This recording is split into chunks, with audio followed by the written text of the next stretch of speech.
impressed with the level of maturity of the bike. You know, a lot of entry level.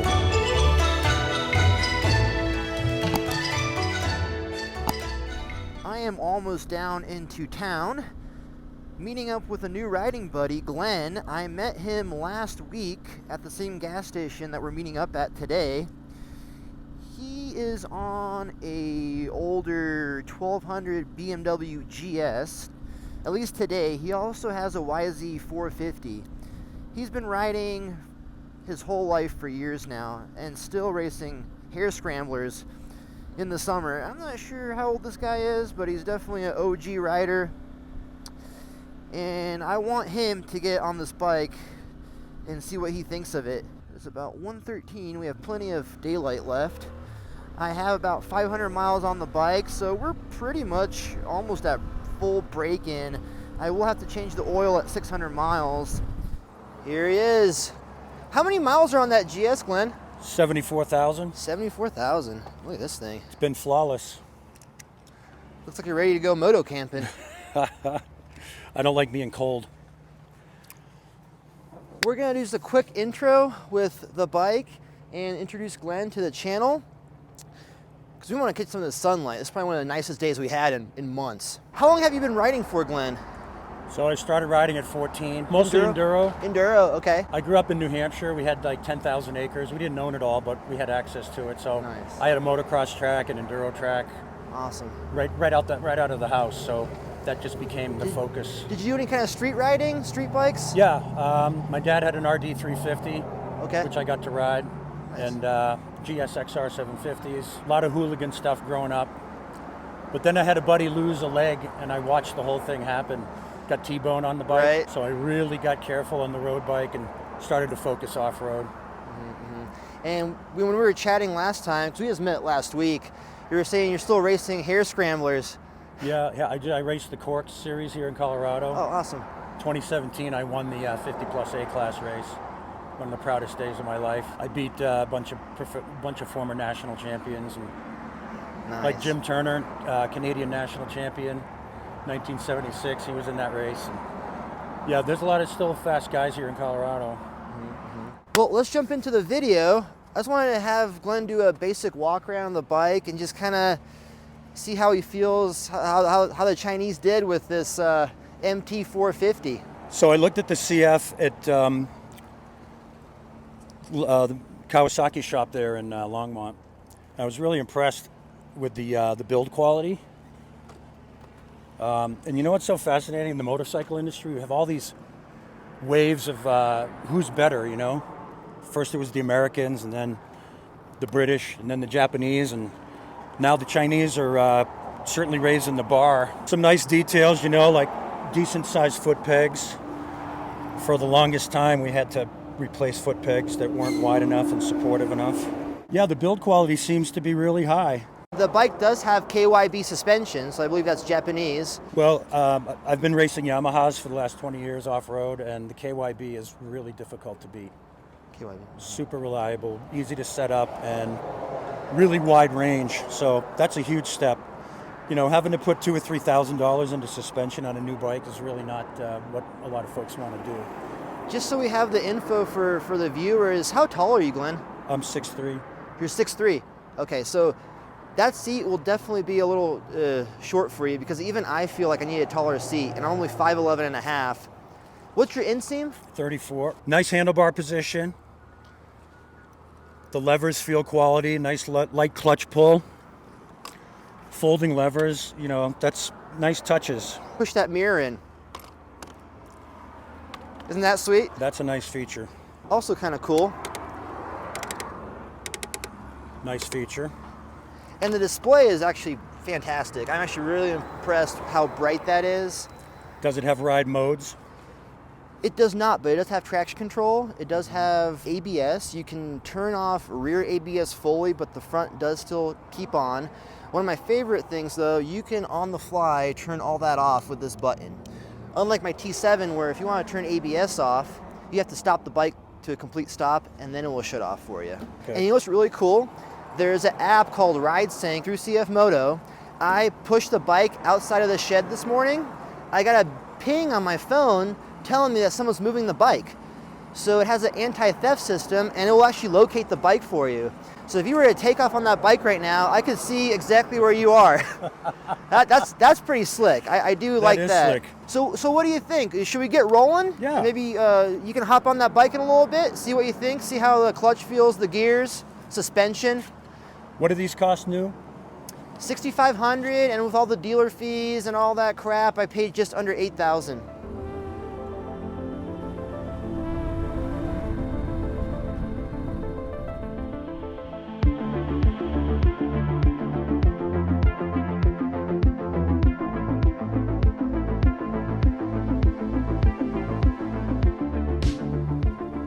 Okay, I'm hopping on this beast.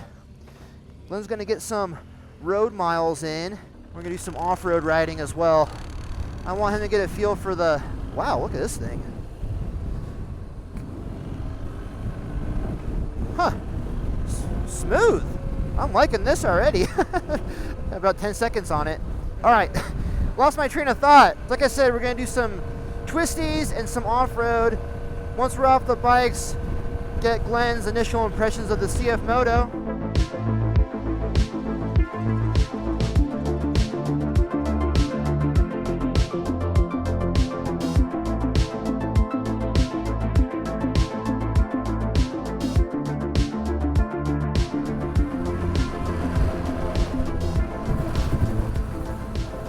Glen said it gets a little bit technical on the backside of this, so we may have to switch bikes. I don't want to drop his. He doesn't want to drop mine. You want me to go down and look?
Yeah, a little ice under there.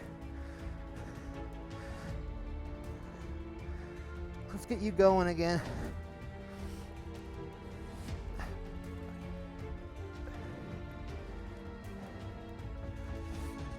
Yep. I got her over here. I got her. Here, want to start it? Here, I got it.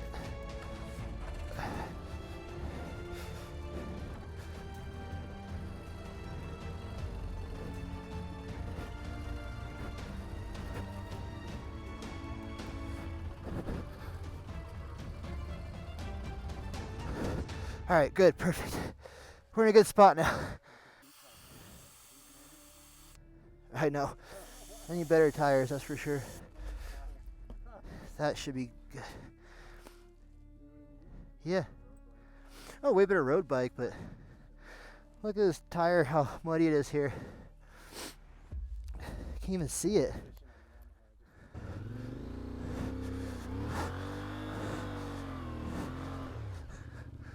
Huh. All right. Yep. There we go. Oh, shoot. Almost got her down. Yeah, I know. All right, I'll hop back on.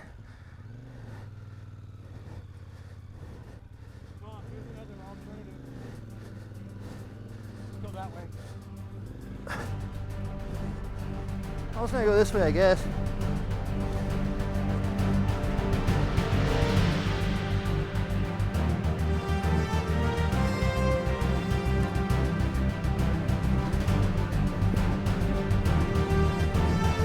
Sweet!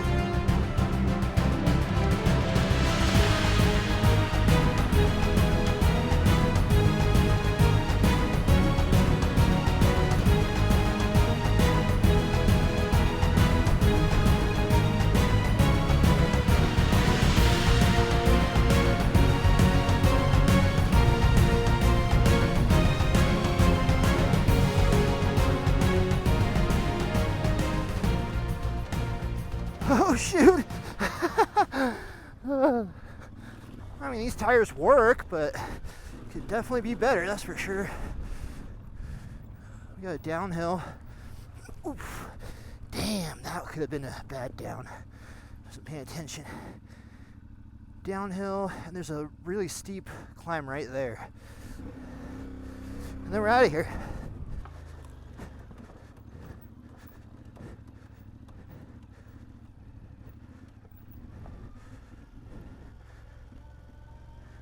Here's that gnarly little hill. I think this spot needs a lot of momentum. Okay. Glen says a lot of momentum. Just a bunch of loose crap on the bottom. Let's see how he does it on the GS.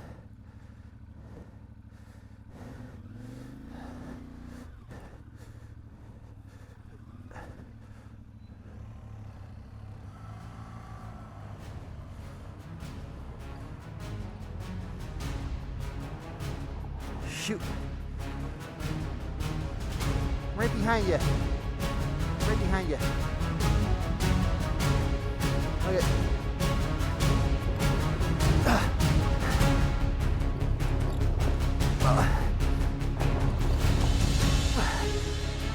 Stock tires that came on the bike OEM. I let the pressure down on the rear. And I keep it first.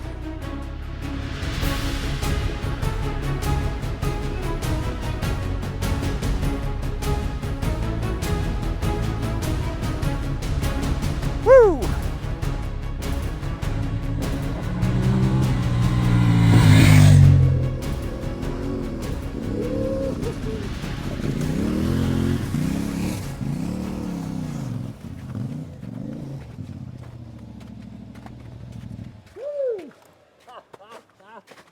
This thing is a blast, I have to be honest. Amazing motor.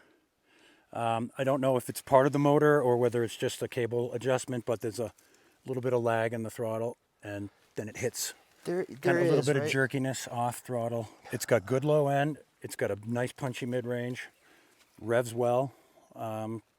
Feels like a weak 450 motocross bike. Actually more refined too.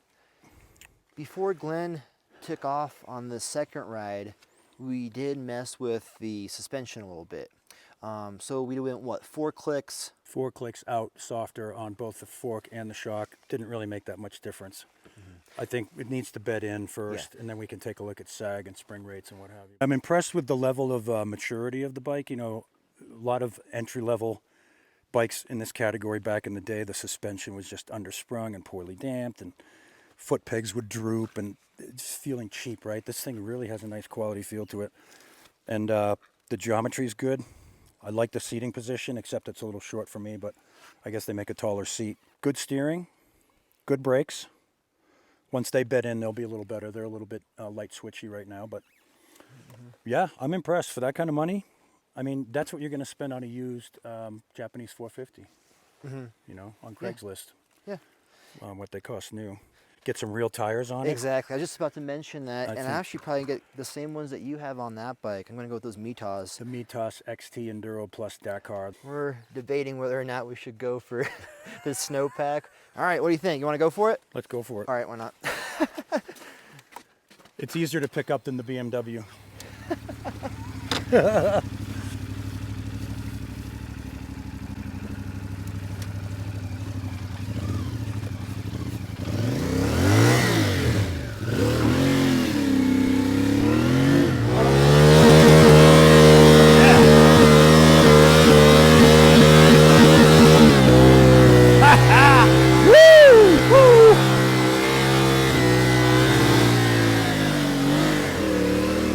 Yeah, baby.